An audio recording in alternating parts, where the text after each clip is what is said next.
The Hangar Z Podcast welcomes all 3 full-time members of the El Dorado County Sheriff's Office Aviation Unit who are the recipients of the Blades of Valor recognition of service, courage, and flight. The role of leadership and administration is to establish intent, and then they empower their subordinates to go execute that intent. And that's been our experience from day one until now. They establish what their intent is, and then they let Sergeant Dak run with the football and execute the way that he sees fit. Welcome to the Hangar Z Podcast, brought to you by Vertical Helicasts and partnered with Vertical Valor Magazine. In this episode, all of us at Vertical Valor Magazine and the Hangar Z Podcast congratulate the El Dorado County Sheriff's Office Aviation Unit on receiving the Blades of Valor Award for service, courage, and flight. From a meeting with the sheriff in 2021 to launching a fully operational unit in just 3 years, their journey has been one of vision, dedication, and collaboration. The team carefully selected the right people and the right airframe for the mission, drawing valuable insight from neighboring aviation units, the Airborne Public Safety Association, and the Seminole County Sheriff's Office in Florida. The result, 22 rescues in their very first year of operation. Representing the unit are its 3 full-time members, Sergeant Jesse Dakanai, Pilot Joe Brown, and TFO mechanic Patrick Becker. Together, we discussed the challenges of building a law enforcement aviation program from the ground up, choosing the right airframe and personnel, and establishing a strong safety culture from day one. Thank you to all our followers and our sponsors. Don't forget to like and subscribe to the Hangar Z Podcast. Thank you to our sponsors, Summit Aviation, Shotover Systems, and Precision Aviation Group. Welcome to the Hangar Z Podcast, brought to you by Vertical Helicasts. The Hangar Z Podcast is the first and only podcast dedicated to promoting and exploring the personnel and equipment behind the missions in public safety aviation. Still southbound, skidding to a stop. Stand by here. Looks like they're getting ready to bail. Heads up, guys, bailing. Okay, the guy, he's running through the house, jumping the fence, through the shotgun, through something out. Grabbing the shotgun. Don't go over that fence. Don't go over that fence. Grab the shotgun again. He is armed. Stay there. Hold your position. It's time for your Heli Life giveaway buzzword. Listen up and remember this word because you'll need it to enter for a chance to win exclusive Heli Life gear. Ready? This episode's buzzword is A star. Visit contest.verticalhelicast.com to enter the buzzword. If you don't have the right people, the right training, the right equipment, boy, this is high-risk stuff. You guys have mitigated that from day one by having experience coming into it. I mean, there are units that do not do that. And like John said, part-time TFO, I can't imagine doing that job if I was a part-timer. It's hard. It's the hardest job in law enforcement. Said that for years, and I mean it. It's hard to do right. Now, if you want it to do half-assed, maybe, but then and that's just the law enforcement side of the TFO job. I'm not even talking about hoisting and the technical side. That's a whole other ball game that is very specialized. I never had to deal with any of that. I know people and obviously in the industry, and I just admire the fact that they have so many skills at so many things. I just had to concentrate on catching bad guys. That's hard enough, you know? Yeah. Now you add to it that I'm going to go from a pursuit to a whitewater rescue. And when we get done with that, we're going to 10,000 feet and picking up a hiker. That's critical condition, all in the same shift. That is not unrealistic. It's probably happened already to you. So really interesting. I'm going to go around the horn here. John, did you have something? It looked like. Yeah, I do. I'm sorry to jump in here, but you brought up the fact that you guys, to educate the department on the things that you're capable of doing. I wanted to touch on that for a little bit because it touches on this theme of internal marketing that I like to talk about. What I mean by internal marketing is just that, letting your folks, whether it's administration or patrol or anywhere else, know these are our capabilities, this is what we can do as a way of drumming up business, but also educating the public. You talked about having a social media program to educate the public as to what you offer the citizens, the visitors, and the workers of the county. But talk about how you went out and educated the department, admin, and then also the general public as to the benefits of your program. I'll speak to the how we educated our department. So internally, Internally, my goal is always to try to get them to training. So I report directly to one of our captains, Captain Falkenstein, who's in support services right now. And then for a big part of it is I had to get him to one of the APSA unit management courses so that he has a clear idea of what's going on. And then from there, it's every time that we interact with them, it's trying to reinforce and trying to lead from the back about what we can do, what we can't do, and just try to bring some of that knowledge up to him. And then from there, what we're trying to do is every time we get a win, part of my job is to push that up the chain so that they get to see the wins that we have. When we have problems that we need, I don't go to him with problems. I come to him with solutions, because the last thing I want is somebody who doesn't understand aviation to try to come down and to tell us the way it's going to happen in a way that they might not understand, and it might just simply not work in aviation world. It takes a lot of communication. It takes a lot of being tactical with the information that you give them. Always the right information, always the true information, but always in a way that is going to lead them to make the good decisions too. What I'm curious about is you think about an agency and your deputies who don't have a whole lot of experience operating with air support, and all of a sudden they've got an air support program. What did that look like as far as getting them used to coordinating and communicating with you guys, and how have you made that kind of a seamless project or transition? Joe, you want to speak to that? Sure. When we first got the helicopter, even before we got the helicopter, we created a briefing, this is the helicopter and this is the capabilities of the helicopter. And we went to every single patrol briefing and told them. But it is something between concept and the reality that, yes, I can give you this death by PowerPoint, but until we're operational and on scene, two different things. Little things like, hey, when you're on the ground and we're talking to you, we are always going to talk in clock positions from your perspective. So your 12 o'clock will always be off in front of you. And a lot of people hadn't thought about that. Your 3 o'clock is always to your right. So we are going to specifically speak in clock positions for you, not cardinal directions, because El Dorado County is very rural. Our 40 Edward deputy is out in the sticks where they're literally carving addresses into trees at night. I don't want that deputy at 2 o'clock in the morning. If we say go north, he's okay. Where's the North Star? I need to go. No, it's always in your clock position. So that's one example of a tactic that we've utilized. Another is we've implemented IR strobes. We started with our K9s because those IR strobes I can see from a mile away. Becker, he came up with something real time one night. He said, 27 Edward, put your arm right out in front of you. Okay, turn left, stop, go that way. So there's no playbook. It's literally been the development of TTPs and tactics as we've gone. And then we constantly tell our deputies we want debriefs. Please give us debriefs, whether it's good, bad, indifferent. There's no way for us to get better and support you if you don't talk to us and give us those debrief focal points. That's been a big reason I think we've been successful, and we've been able to put in different techniques since then to get better. And it's just conversation by conversation of teaching them what we can do. And it's also the open door policy. We want, if you work for the sheriff's office and you've got this badge on your chest, come fly with us. We tell that to everyone and anyone, from our senior detectives to deputies to our administration folks, the folks working in admin and the front desk and records.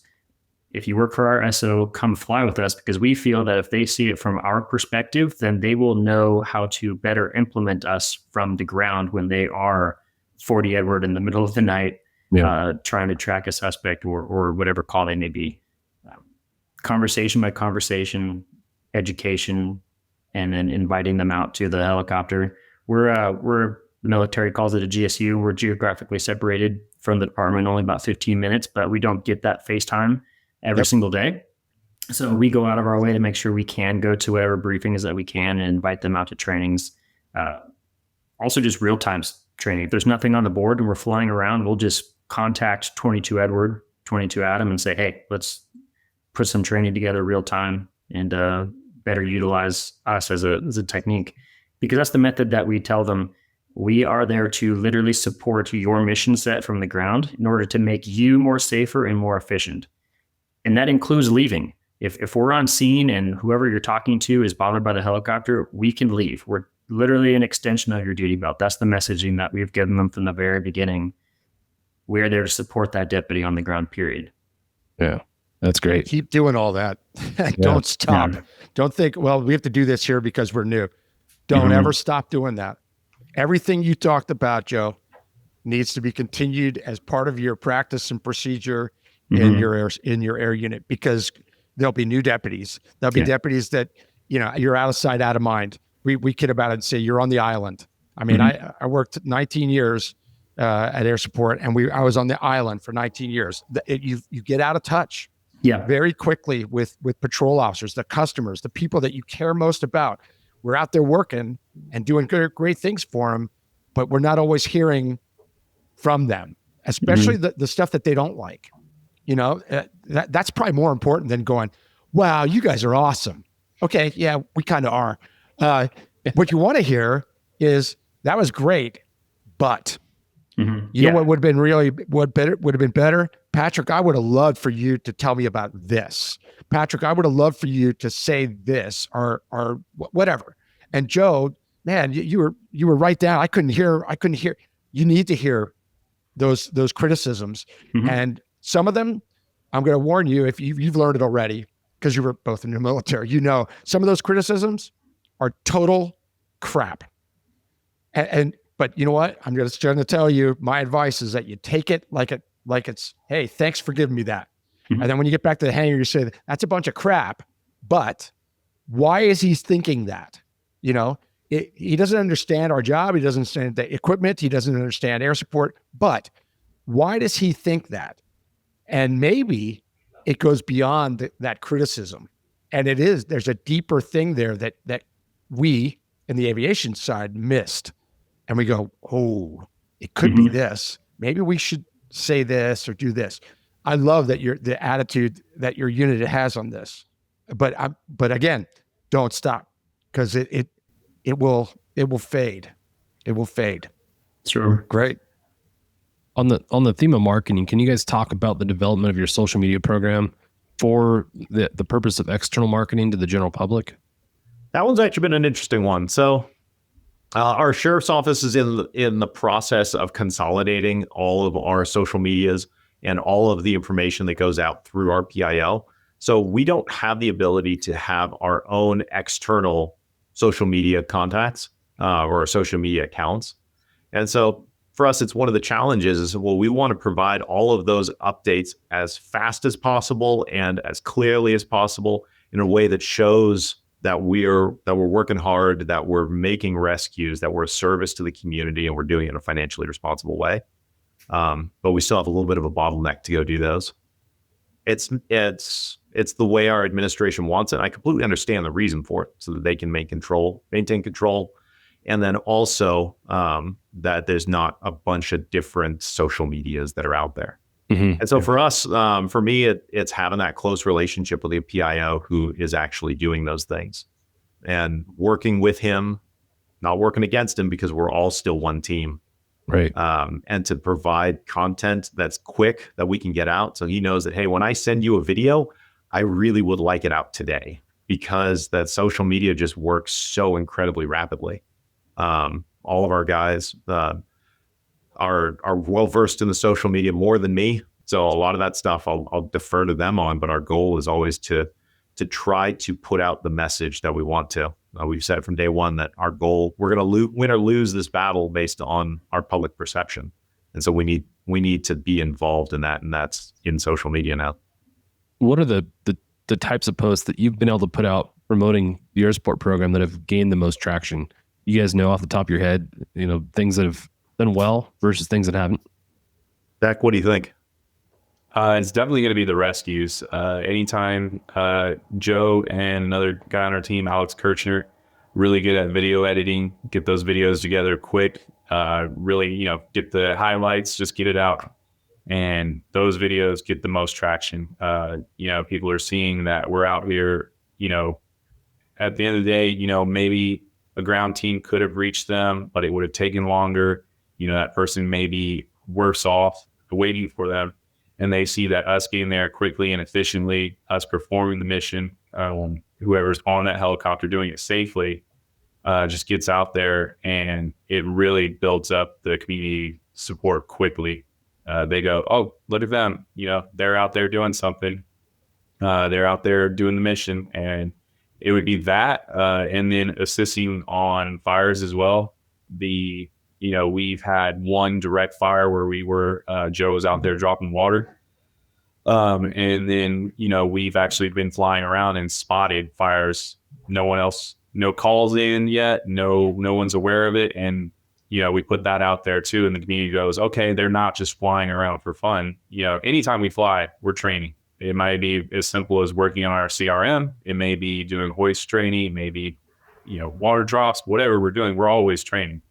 But even on those simple training flights, like just me and Sarge, when he started flying, getting used to our CRM and flying around, we were flying around, and Sarge, we're talking about, something with the aircraft, and he goes, hey, where's that smoke over there?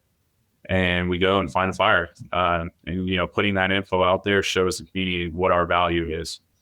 Love that you brought that up, because that's something that we recommend, for new TFOs, always train. Not just new TFOs, all air crews. Every flight should incorporate some element of training or skill proficiency improvement, so I love that advice. And I think that's wise what you guys are doing with social media. We're going to go around the horn here with some different aspects of the aircraft itself. And then I'm going to start with you, Patrick. Talk to me about mission equipment from the TFO perspective. You talk about, radios, mapping, hoist, whatever you want. Talk about the mission equipment that you have in that aircraft. Yeah. So, obviously the piece of equipment that I use every day may not be the one that people guess, but it's going to be those radios. We have 4 designated radios for myself, for law enforcement, fire, search and rescue, whoever I'm talking to on the ground. And those are obviously where we're going to get that information, and we're going to be able to push the information that we have. At the end of the day, as a TFO, but luckily I came in with technology that makes it easier, but doesn't do the job for me. So, 30 years ago, guys are flying around with binos and maps, paper maps. So at the end of the day, the radios are going to be the piece of equipment that they've been using the most, and that's gotten the most use. From there, I like to go into the mission computer and the FLIR itself with our MX-10. Every flight, like John said, I'm always doing something with the camera. I'm going over, those buttons that I don't use as often, playing around with IR, getting my, my gain and my level, practicing with that just so I can be quicker and more efficient. But that camera is, where I'm going to get the best picture on everything. And then I just play around putting addresses in, putting GPS coordinates in so I can get quicker. We obviously use the MX-10 with mission computer to, get our waypoints. So I'm pushing that information to Joe as well. And then I'm also showing him times too, like, hey, this is what this looks like. Hey, and then I'll zoom out from the image and go, okay, hey, I'll do my talk on for where we're at. And it helps build up our situational awareness, which helps with our CRM. And then from there, obviously my favorite part of the job, going into that hoist. Thanks to our sponsor, Summit Aviation, a full-service provider for business, government, parapublic, and military aviation, specializing in maintenance, modifications, avionics, interiors, and paint. Discover more at summit-aviation.com. We have a Breeze Eastern hoist, and we put in that work with it. One of the funny things is talking with Seminole County is, how much they didn't expect us to have as many hoists as we did. And, talking with those guys, we didn't think we were going to have as many hoists as we did. But, one of my favorite spots to be, I've told Sarge this, I've told Joe this, is, outside of the helicopter. I love being out there, and I don't do the rescue tech position as much as our other guys. I want my guys who's at their primary mission, I want them to get the most time they can. But when I'm on the hook or when I'm operating the hook, I love it. And then going into our searchlight, we've actually found that, tactically, we don't use the searchlight that often, but it is a good tool to have. We use it a lot for just confusion. Throw it out somewhere that the guy isn't even at, so that he thinks we're looking at something else, get them moving so we can track them better. I don't think we've actually been asked for our searchlight except once or twice, just to really light up an area. Other than that, we don't really use it that often. And then going into our cargo hook, we, like Sarge said, that was one of our main missions was firefighting. With the Bambi bucket, we try to train on that pretty often. We actually just changed up our standard, our SOP just to, we used to do just single pilot, Joe by himself, and we actually switched it to now we'll have a spotter in the back so that we can better assist Joe, take some of that workload off of him, and then also help, coordinate where to drop and, guide onto the fire. So, but yeah, I think radios are the most important piece of equipment we have, and then the hoist is the most fun, obviously. Oh yeah. And the buckets in the ship all the time with you? We fly with the bucket most of the time. It just depends on now. Obviously, if we're going to a rescue, we're going to drop it so we have more weight to play with. Right. But on a standard patrol flight, especially during this time of year in our county, we're going to have that bucket with us because the quicker we get there, the better it can be. Oh yeah, absolutely. Joe, switching to your seat, talk about what's that cockpit look like to you, equipment wise? Certainly different than the previous Gulf model that I flew in the 60. A little bit more similar to the current Whiskey is the Army Mike model, so it's got the iPads and the dashboard, if you will. But the Gulf model was still steam gauges. We had a FMSCD for moving map display, but that was about it in the Gulf. And then coming to the Airbus, the A-Star, was an entirely different way of flying. I was used to that 22,000 pound machine. And now this thing kind of feels more like having a jetpack on your back. Yeah. But the systems inside the aircraft make flying very easy. The situational awareness provided from the Garmin and the FLI are top notch. When we're in hoisting, I'll switch over to a 3-pack so I can see. I switch off the FLI, so I've got my TOT and my N1 displayed, just because limiting is a thing up here in the Sierras. Your gas flow is the first thing. Your N1 is the first thing that limits up at altitude. So I like to see that real time as opposed to the FLI, if anyone's familiar with that A-Star feature. But like what Becker said, honestly, it's the radios. From what we're doing in this world, the military as well, the mission goes off the rails when comms aren't working properly. Yeah. If he mentioned fires, if we're going over to a fire or over smoke, it is imperative that I am up the right frequencies with CAL FIRE, because they are Johnny on the spot. They're sending out an air attack and tankers and whatever Type 3 helicopters coming out of McClellan or Grass Valley or Columbia. I have to be up the correct frequencies. Have to. It's a safety of flight with so many aircraft operating within a fire traffic area. So I concur with Becker that radio pack is absolutely essential. And then I agree with him. The hoist is pretty phenomenal. It does the job that we need to. Back to you, Jesse. Give us a county overview. How many square miles is El Dorado and approximately, and what's you talked about it earlier, about 1,500 to 10,000, but talk about the terrain a little bit with what you're dealing with on a daily basis out there.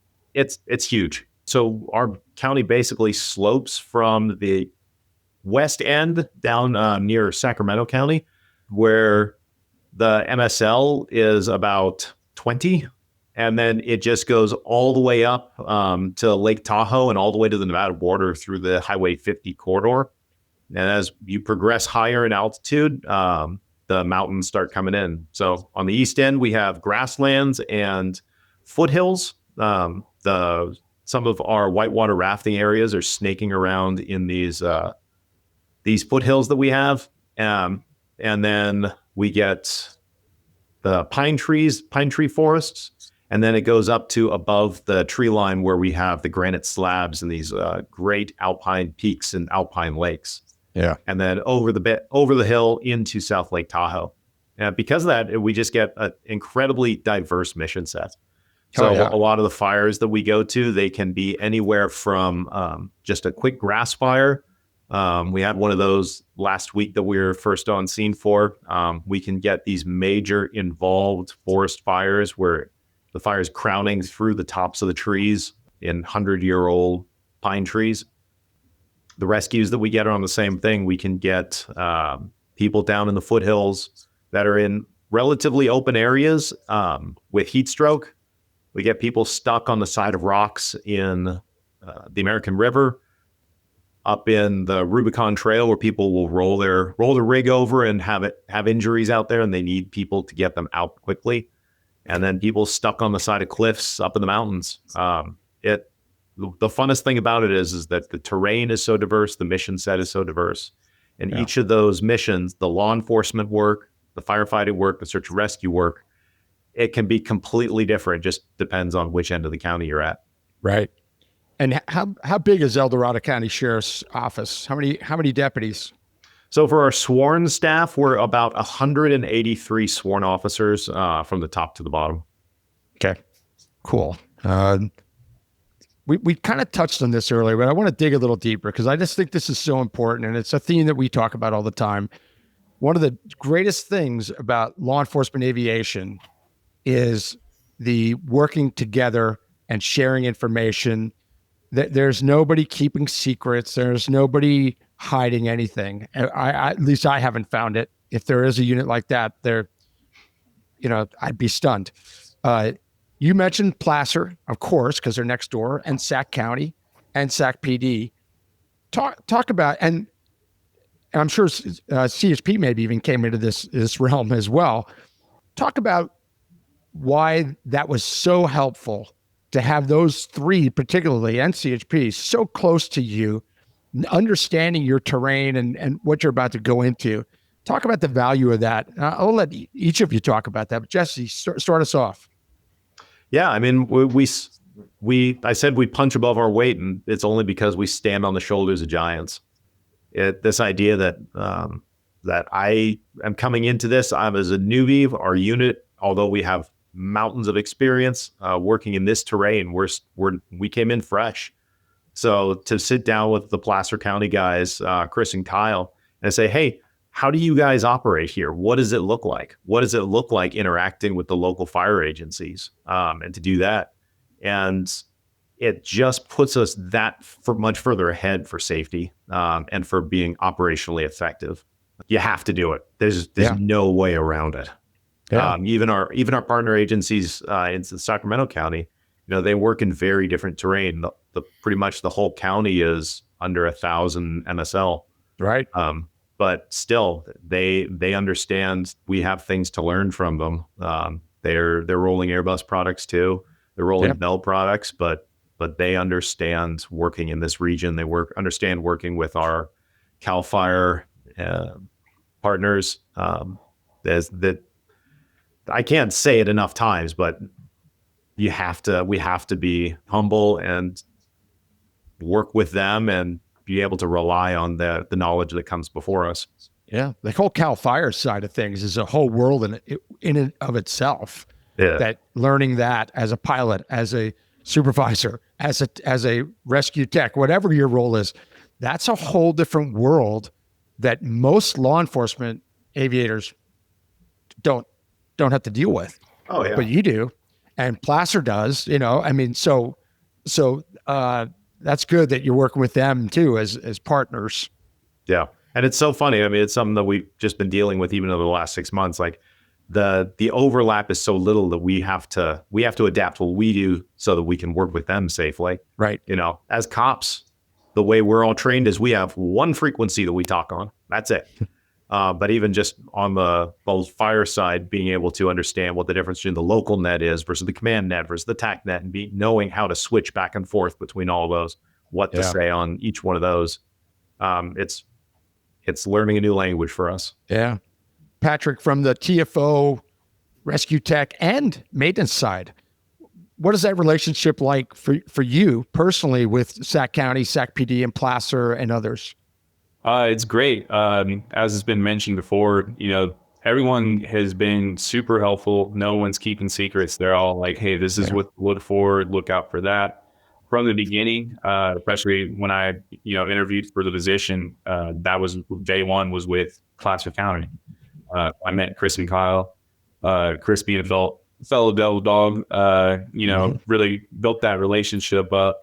And, I've spent multiple days with them, gone to Placer and flown with them, trained with them, especially in the beginning. Sarge was a big proponent of like, hey, if you want to go get time with them, drive out there, fly with them. Yeah. So, and then Sac County, Sac PD always have offered, been great for that. Always, really helped out a lot with the maintenance side too, of just, talking me through things to look out for, because, we have the rare opportunity of having an internal mechanic. They don't, but I want to see the things that they have pop up that they go, we're calling for right away.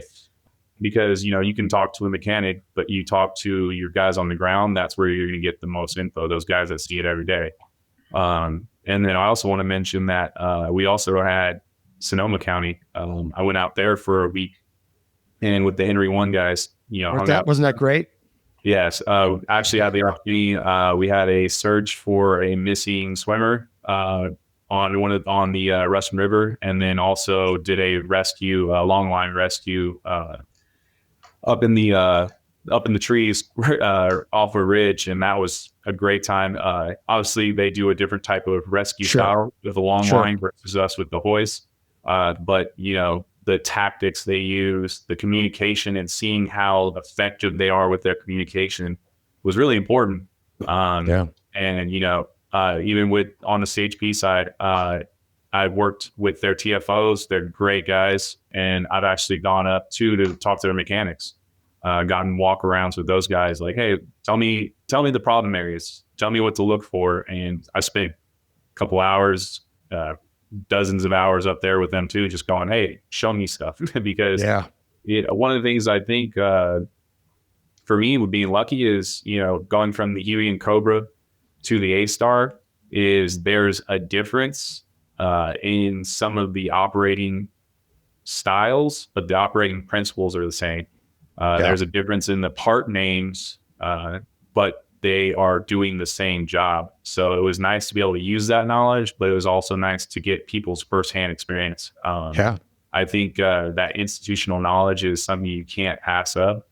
And I take that time to go, hey, let me see what it looks like here. And even with our maintenance, I do everything up to the 100-hour of maintenance because, tools are expensive. Our hangar is not set up for, winching, lifting an engine out or anything like that. So when we have big maintenance, we take it to a shop in Woodland, Advanced Helicopter. And with them, we have a great relationship too. I'm able to call up Adam Burris. He's a manager over there, and I'm able to go, hey, I got this. Tell me about it. And then the thing I like about working with him too is, for me, I like to be able to look up the stuff myself. So I'm like, hey, just tell me where to find it first. And if I can't find it, I'll call you back. And even when our bird is in maintenance for those week or two for the 150-hour, 300-hour maintenance, or upcoming 12-year, which we're about to go into, I'd go with them and spend time there, just getting more hands-on time. Very cool. Yeah, that's nice that they number one let you do that. Yeah, and it's great that you want to do that. I mean, you're really involved. I mean, you have skin in the game here. I mean, you're up in that ship. You're working in that helicopter. So the more you know about it mechanically and maintenance wise, the better, the safer it's going to be, and the better off for you and your crews. But Joe, same topic from the pilot perspective, dealing with other agencies and learning stuff. Absolutely imperative. You cannot operate in a vacuum. The biggest change for me going from the 60 to the A-Star now is the single pilot. Yes, I've got the rescue technician on board. Thank God I've got Becker on board with his background, and we can use CRM as the buzzword, but the teamwork that he and I have been able to develop over the last year and a half has been top notch. I can honestly tell you that if it wasn't Becker in the helicopter with me on some of these mission sets, I would not have put the helicopter in those situations. Ooh, that's a nice compliment there, Patrick. Wow, that might be the best compliment you could get. Yeah, and it's absolutely true. Thank you to our sponsor, Shotover. Shotover Systems is the leading developer and manufacturer of high-performance gyro-stabilized cameras with advanced real-time AR mapping and mission management, all backed by unparalleled custom training and support. Now offering the M2 multi-sensor system, sole 6-axis EO/IR platform with 4K Ultra HD color and infrared technology. Ideal for law enforcement and defense. Offered with real-time AR overlays to quickly identify streets, weather, and traffic. Automated license plate recognition, 24 megapixel digital photographs, and automated steering and tracking. Quick story, the Sugarloaf hoist that we did, it was 135 feet off this vertical granite, and he's out there, got a guy, a rescue tech, 135 feet below the helicopter, and I'm sitting there in this cranny, this nook of the rock, and he goes, "Do you want me to pay attention to your rotor blades, which were about 10, 12 feet off the rock, or do you want me to pay attention to the rescue tech?" And I was, both. I was like, okay, I got you. Yeah, back to your question. It's absolutely imperative. If you opened up my phone right now, I would have text message threads with, you mentioned Henry 1 with Nigel. I'm always asking him about stuff. The Falcon boys up in Auburn, the CHP guys in Auburn, SAC PD all the time. Yeah. Even Dave Callan with SR3, who I'm sure you guys have worked with and heard of. I always hit him up for points of contact. It was a great resource. Yeah, absolutely phenomenal. I had to go out to Nellis Air Force Base about a month ago for about 3 weeks for the whiskey conversion. So I hit up Dave and was like, "Hey, do you have he came from Las Vegas, so I knew he would, but hey, do you have a POC over at Las Vegas?" Yep, here you go. So the next day I went out there and visited with their pilots and just talked. Just no formal curriculum or talking points. Just sit down as pilots and just talk. Yes. Because my biggest shift, as I alluded to before, is that single pilot job. I'm used to another pilot in the aircraft, 2 flight engineers or special mission aviators in the back, and then probably 2, if not 3 PJs in the helicopter. So from that to single pilot mentality, while utilizing those other guys in the aircraft, but eventually it comes down to the PIC. That's been the biggest change for me. So a lot of the conversations I have with those guys is not necessarily specific TTPs, but it's more the philosophy and mindset of single pilot mentality and how to incorporate your crew to be safe. Like I tell these guys, my job as a pilot, I honestly think is the easier side. Literally, my job is to get you from the hangar to the point of injury, run power and my bingo. And once I'm established in the terminal area, these guys in the back own the entire mission. At that point, I do not move the helicopter, and we brief it every time we do hoisting. Once I'm established in the hover, I've got you to where you need to be. I will not be moving the helicopter until you tell me to. So just those types of conversations with the various agencies and the pilots has been tremendous. Cannot operate in a vacuum in this career field. Yeah. And Nigel's a great resource, and he's a lot of fun to talk to, isn't he? Yeah, we love Nigel. Yeah. My mom showed me a picture in 1992. I was 5 with a picture in front of Henry 1 at the time. So yeah, really? Somehow came full circle.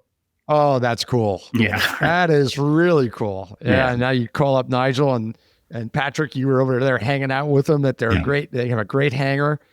Sonoma's beautiful. That coastline's dynamite, but it's also creates a lot of activity for them. Kind of like you guys, just mountains instead. I mean, where it draws the people to that coastline. So you're going to have problems. You're going to have, diver problems and swimming problems and Russian River problems. Whereas you guys are dealing with a different river in a mountain area and one of the most popular resorts right there in the country.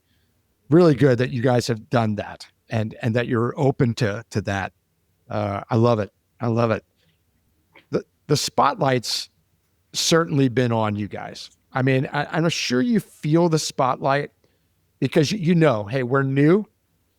We have told the sheriff, we have told our people, this is what we can do. And now we got to perform. I'm not sure that it depends how you look at it, but I'm not sure that there's pressure on you. Maybe there is, where you want to really perform, but you have to balance that performance and that pressure with safety and getting the job done. I mean, you guys want to do everything you can. You're all three of you are very eager. And when I wrote this question, this is before I talked to you, something tells me that there is no pressure right now because of your experience. But I could be wrong. Jesse, let's start with you. Because you've been in this since day one of the sheriff meeting. Is there a little bit of pressure, even self-induced, or is the expectation, are the expectations not pushing you? And if so, how are you balancing that to keep things safe and to keep things running? I think externally, there's no pressure. I think Good. We've done a great job. Our administration is incredibly supportive of us. That I thank them for that. It's great to have that coming from the top, that we've demonstrated that we can be a valuable asset to the county. So I don't think we get a lot of pressure from that. Where we do get a lot of pressure is we get the three of us, we're three type A dudes, and we put a lot of pressure. We want to go do these rescues. We want to own our community, and we want to save these people in every way possible. And so for us, I think a lot of the pressure is self-induced, and to be able to have a time where we can step back, where the three of us and our 4 part-time rescue techs can be sitting in the office and say, okay, well, we want to do this. We recognize there is get-there-itis for us to complete these mission sets. So how are we going to do that in a way that's safe? And how are we going to do that in a way that's responsible? Where our lines are for each of these rescues, and to have those defined out before we launch for them. Good. And for Joe and Patrick, I mean, this is a little different. Military flying and law enforcement flying, when it comes to this topic of, we got to get there and save this person. There are 2 different levels of risk. Wartime stuff, obviously, you take risks that, most of us civilian side or police pilots would look at and go, that's crazy, but I understand why they did it, kind of thing. So did that take some adjusting? Joe, did that take some adjusting in your mindset? You're out there. Is it really different, or am I just imagining that, or is it the same? Maybe it's the same for you. I don't know. Going from the military world to this one, certainly two different types of flying. I have flown the Hawk in positions and parts of the world that some people might say is crazy on the civilian law enforcement side, but that's our norm on the military side. I've flown in, like many other pilots in the military, flown in zero illumination, going to places that very people have even read about, and that's just the mission set that we do on the combat search and rescue side. And that just becomes your day in, day out, what you train to. So yeah, coming back to this world, I guess a perfect example was when we started doing night hoisting. Like, I'm used to hoisting in pitch black conditions where you can't see the ground outside the helicopter. And then you come to this world, oh wait, we're not training to get shot at. We can turn on all the lights of the helicopter, and it essentially becomes a daytime hoist. So a little bit switch of the mindset. I remember one of the first pursuits that we did, the guy ended up getting spiked by a CHP officer, and without even thinking about it, the guy on the ground, our deputy on the ground, was telling us to climb. And I checked my rad out, and I think Sarge, you were with me on that one. I was like a 75-foot hover over the vehicle, like just shacked. It's like, okay, well, with that MX-10, that camera, we can be back up at about 800 to 1,000 feet. So yeah, simple things like that, a switch of mentality. But I think the risks that we take on the military side prepped me for this flying, because it is just natural. It is very common to put the helicopter in such power limited situations in some pretty gnarly terrain. But I think it's also taught me to approach the flying here where I can mitigate that risk to the max extent possible. Because if you're going to mitigate risk 100%, well, then you're never going to leave the hangar. So right. I think that the military flying combined with Becker's experience in his flying has given me the tools to approach this flying and been able to mitigate risk to a level that maybe other pilots aren't comfortable doing. Yeah. Just because it's just natural. It's just common for me. And I'm not saying that with any type of ego. It's just the military mindset and the military flying is so much more. It preps you for this type of flying. Yes. Quite a bit more than maybe your flight school, because Sure, that's what the military is training you to do, to operate in some of the gnarliest terrain around the world. And then Sergeant Dak and I, we sometimes talk about his path is from the R-22 up to the R-44 up to the A-Star. My path has been from the H-60 and then down to the A-Star. So it's just prepped me differently, I guess, and made me very comfortable operating in this environment. Yeah. Patrick, did in the Marine Corps as the crew chief, I'm pretty sure you had a say in the conversation of how you're going to do things. And so has that continued here in your unit, where you're an equal voice with risk management and risk analysis and go, no-go decisions and all that stuff? Definitely. Since day one in the Marine Corps, we had the same, there's no rank in the aircraft. Yep. And then Joe, bringing it from his side, was, the helicopter doesn't crash in compartments. If something happens, it's on all of us. From day one, I felt like I had the voice, I had the ability to speak up, and it was going to be taken into consideration and usually implemented. And that's been something that's been great since day one. I've had pilots who've had ego. I've had pilots who get so, overstimulated by what's going on that they start to drown you out.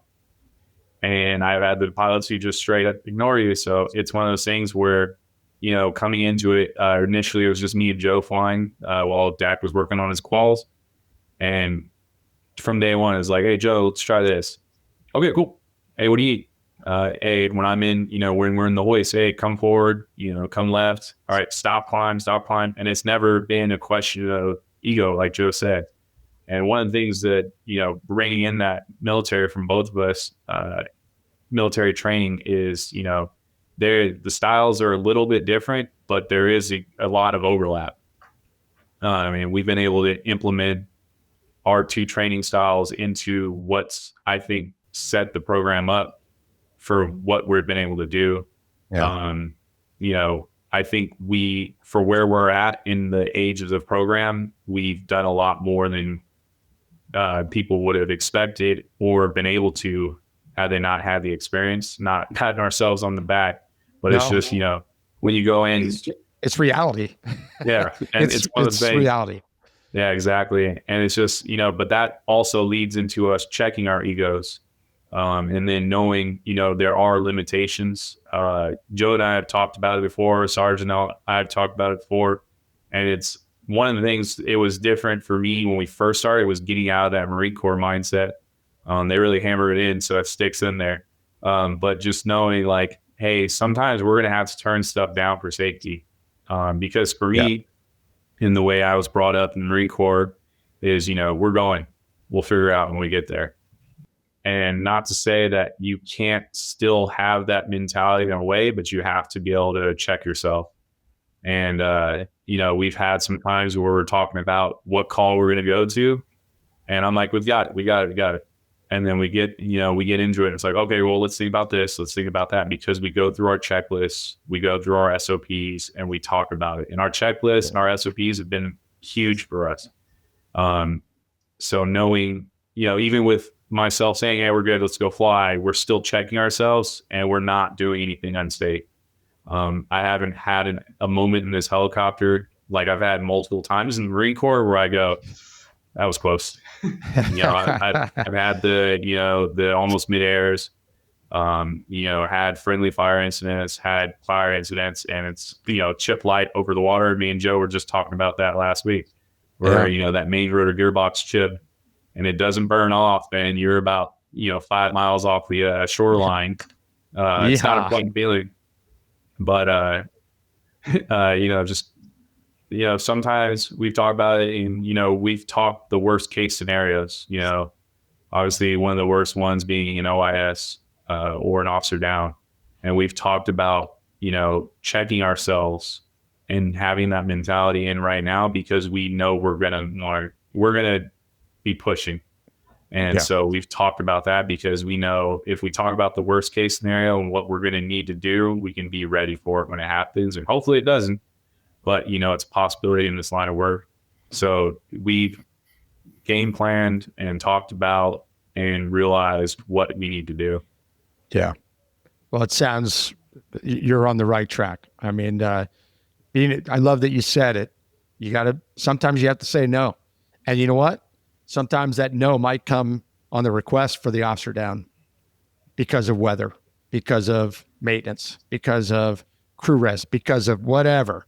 Whereas, in the military, I understand it. It's just different. It's war. You have to maybe go that extra step, in risk. But in the military, you could say no as well. I mean, we've had many guests on from the military that said, yeah, we've turned down missions, because of those same factors, but the parameters are slightly different.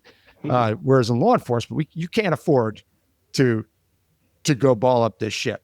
Not only will you hurt yourselves or worse, but the program is gone. People need to think about that. And even though you want to go, sometimes you got to say no. We're running lower on time, but I did want to ask you, Patrick, what's been the most helpful resource for the TFO part of your job? Because that was something, as a crew chief in the Marine Corps. So, I mean, you were used to flying, you're used to a lot of things, and maintenance side and hoisting, but police work from the left seat. What's been your best resource to learn that job? Thank you to our sponsor, Precision Aviation Group. Mission-critical operators and fleet managers rely on Precision Aviation Group as a worldwide leading rotor and fixed-wing MRO provider. PAG provides tip-to-tail solutions in 4 MRO segments: avionics, components, engines, and manufacturing DER services. A single point of contact gives you access to over 150 million in inventory globally, 24/7. Just call 800-537-2778. Precision Aviation Group. Others sell parts. We sell support. So in the Marine Corps, I was lucky. We had a FLIR camera, and our pilots actually did train us up pretty good. We actually received our instruction from our pilots and our senior crew chiefs. And so operating the camera, I had a little bit of that hand skill already coming in. I remember during testing, they were like, "Oh, you seem like you know what you're doing." I'm like, "I've played with one of the controllers before. I got it." But it is different from the Marine Corps for sure, bringing in the fact that you're operating radios, you're operating the mission computer, you're talking to the pilot, you're talking to the guys on the ground, you're doing all these different things at once. I can't say for sure that I ever had anything close to that in the Marine Corps, where I'm, have one patrol radio going off, and then I have an allied agency radio going off at the same time for the same call, and then another agency's call radio going off for something completely not related, and then fire radio going off, and then I'm trying to tell the pilot, like, hey, this is where I'm looking at, and then where it's nighttime, so I'm on IR and NVGs, and it's, and then talking a guy on to what's going on. It definitely becomes one of those things where it was like, how did I get here? But I think my biggest assistance has come from Placer County and Seminole County. When we first picked up the helicopter, we spent the week there, and Seminole County walked me through, some of the basics. And once I picked those up, they were like, hey, here, play with this, play with that. Here's some ways to train for tracking. Here's some ways to train for, getting the gain and level for your IR. And they gave me a lot of good foundational knowledge, just because they didn't want to, turn on that water spigot and overload me. But then going with Placer and actually going on missions with them, real world missions, and having the opportunity to have, Chris and Kyle, who both operate as TFOs and pilots. So they have that knowledge, and I'm flying up front with Chris, and he's saying, hey, here, try that button. Okay, cool. Now zoom out a little bit and do this. And it definitely became one of those things. And I'm a very much, let me see it done once, I'll do it next type of guy. And seeing them work and seeing how they did things really laid that foundation. Yeah, that's really fortunate. I know the Placer guys, and you're very fortunate that they're next door and that they were willing to do that for you guys. I'm not surprised. I mean, I'm not surprised at all. But boy, oh boy, I mean, it's not like you could say, "Hey, Joe, how do I do this?" Well, Joe's got lots of experience, but maybe not in that. Whereas they are up there flying and TFOing back and forth all the time. Great resource. I love that. And I love that they were willing to do it. Yeah, very appreciative. Yeah. Oh, no doubt. Jesse, come back to you. Let's get the stats. Talk about what you went live May 2024. What's been happening? Give us the numbers of what this unit has accomplished. The biggest metric that we follow is our rescues. So we've got about 30 rescues under our belts. About, I think, 19 of them have been hoist rescues. The rest of them we found place to airland, or a rescue that we got about 3 weeks ago. There was no place to airland for this lost mountain biker. So Joe and Beck were able to do a one skid onto this rock outcropping and then go grab her. That's the biggest thing that we track is, I didn't pull any of the specific stats for the. That's okay. That's the big one. Yeah. I mean, that's the life-saving stuff. It is. That's really valuable. Yeah. And then fires, we've been able to put 2,800 gallons of water on fire. We've been to numerous other fires where we'll go there because we're already flying, and we'll take the airspace. We'll do airspace control until a CAL FIRE airplane can get overhead. We've had other fires where either we've been first on scene for them, and we'll throw somebody, land really quick, throw them, get them to try to stomp out at least the perimeter until a CAL FIRE copter can get there. Yeah. And that's the biggest thing. And then for us, our primary mission again is law enforcement support. So being able to go overhead on hairy calls with guns involved, with violence, and to be able to give our people information and keep them safe is the biggest win for us. Yeah. And it's not one that, we can necessarily keep a specific tab on, but, on a call for service, with a carjacking, with a 211, with a gun, kids involved, and then people running through the woods in the dark of night, being able to keep our people safe is the biggest thing. It's the most rewarding stat that I can think of. Well, that's a lot in a short period of time. That's the one thing I think of, and I'm sure Jack, you too. You can never keep track of, and there's no way of knowing how many traffic stops did you fly over and just orbit as that traffic stops progressing. Yeah. Just you being there may have prevented that suspect from, confronting that deputy or that officer. Yeah. How many thousands? lives? Yeah. Thousands is the answer for how many times you flew over. How many lives you saved? Yeah. Unknown, but we know that there's some. Yeah. One of my favorite stories is from Sacramento, from a guy named Dustin Smith, and he was a canine handler that I got to know, and then he became a TFO.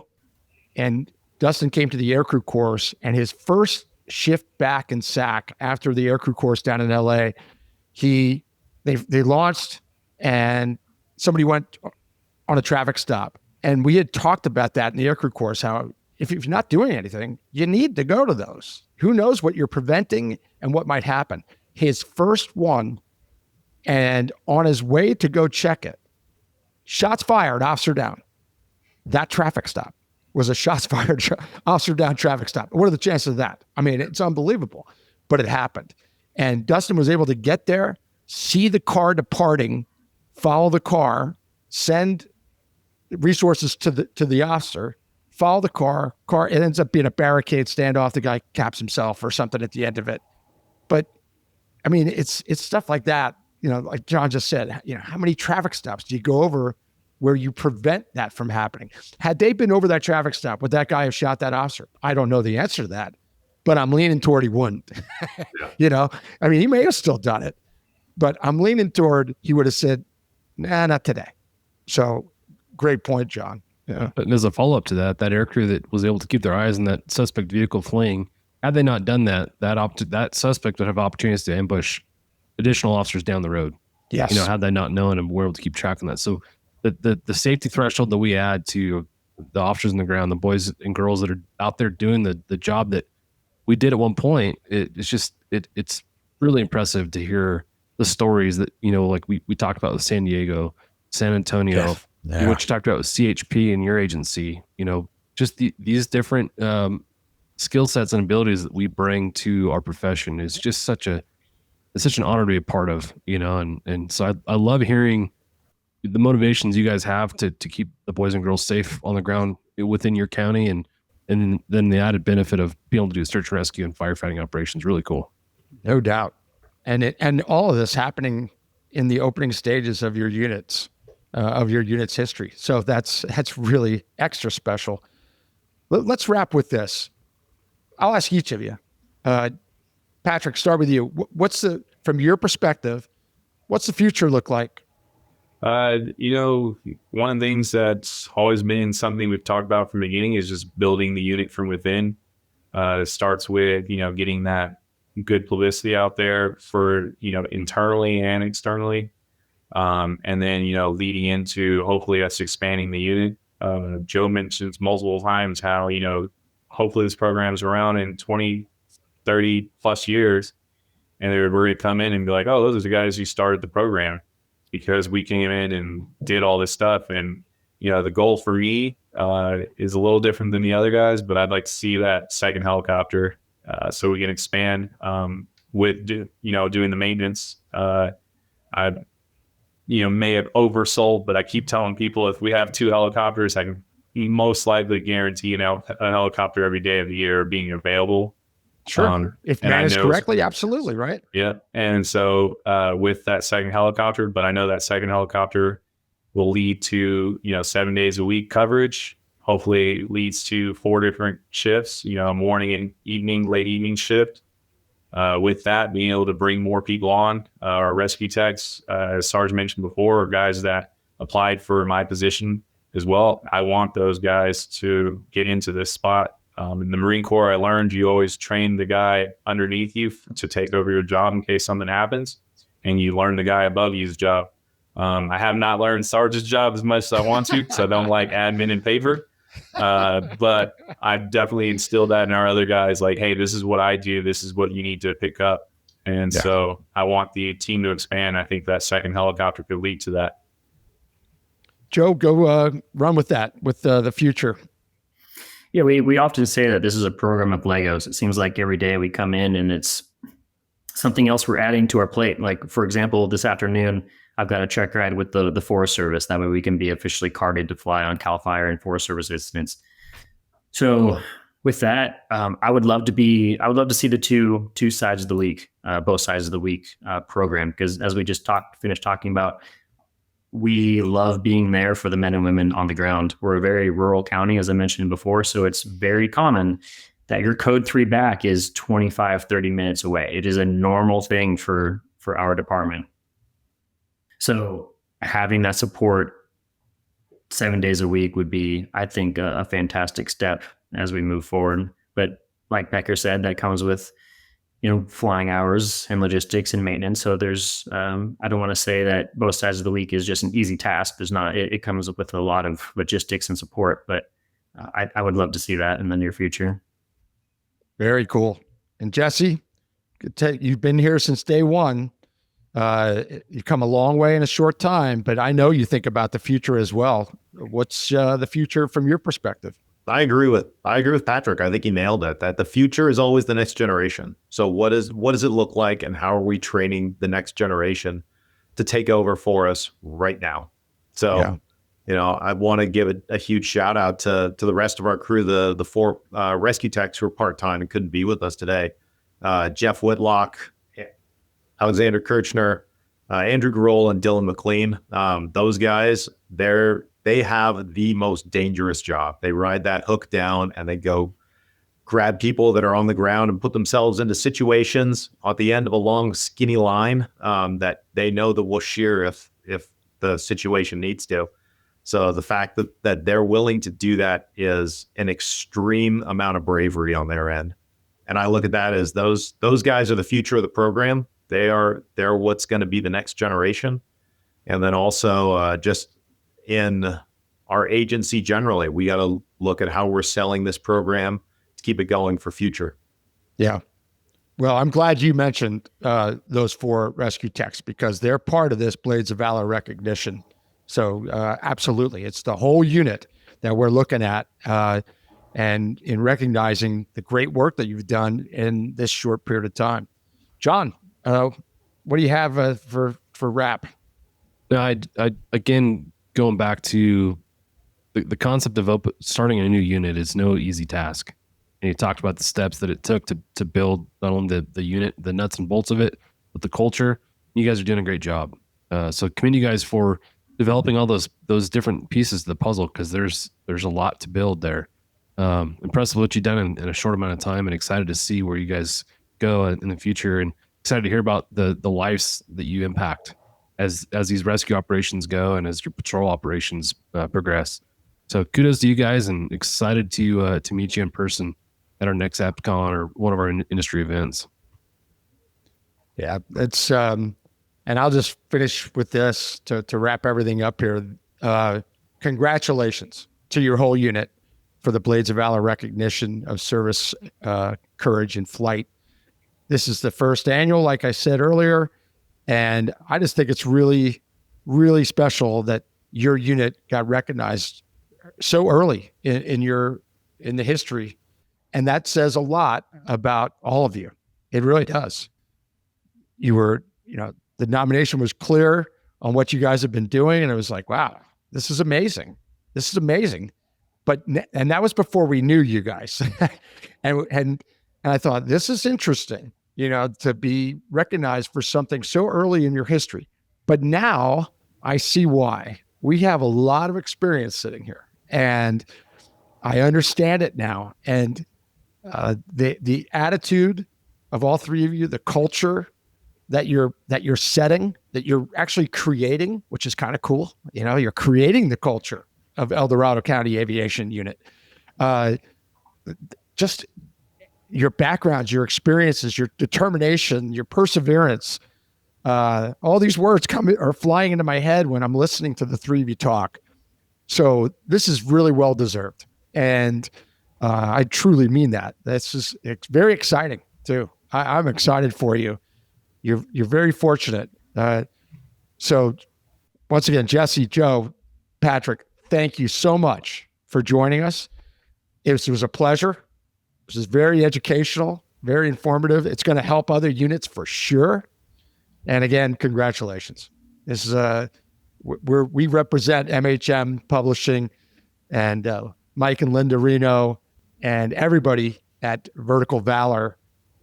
We're representing them right now to really congratulate you and tell you what a good job you've been doing, and keep it up. Keep doing what you've been doing, especially the attitude and the culture stuff. Keep doing that. You have the skills, you have the equipment, and I just love what you've been doing with it so far. So with that, hope everybody out there enjoyed this. Don't forget to like and subscribe for other conversations similar to this with incredible people out there in aviation. We're honored to get to hang out with these people. John and I, we talk about it all the time, how fortunate we are to be able to talk to all of you and meet you virtually and meet you in person at some point. So with that, thank you for listening and watching, and we'll catch you the next time on the Hangar Z Podcast. Thanks for joining us for this episode of the Hangar Z Podcast. Don't forget to like and subscribe to hear more stories that promote the personnel and equipment behind the missions in public safety aviation. Lastly, stand by for a message after a word from our sponsors. Cheers. Thank you to our sponsors, Shotover. Shotover Systems is the leading developer and manufacturer of high-performance gyro-stabilized cameras with advanced real-time AR mapping and mission management, all backed by unparalleled custom training and support. Now offering the M2 multi-sensor system, Sol 6-axis EO/IR platform with 4K Ultra HD color and infrared technology. Ideal for law enforcement and defense. Offered with real-time AR overlays to quickly identify identify streets, weather, and traffic, automated license plate recognition, 24 megapixel digital photographs, and automated steering and tracking. Thank you to our sponsor, Precision Aviation Group. Mission-critical operators and fleet managers rely on Precision Aviation Group as a worldwide leading rotor and fixed-wing MRO provider. PAG provides tip-to-tail solutions in 4 MRO segments: avionics, components, engines, and manufacturing DER services. A single point of contact gives you access to over 150 million in inventory globally, 24/7. Just call 800-537-2778.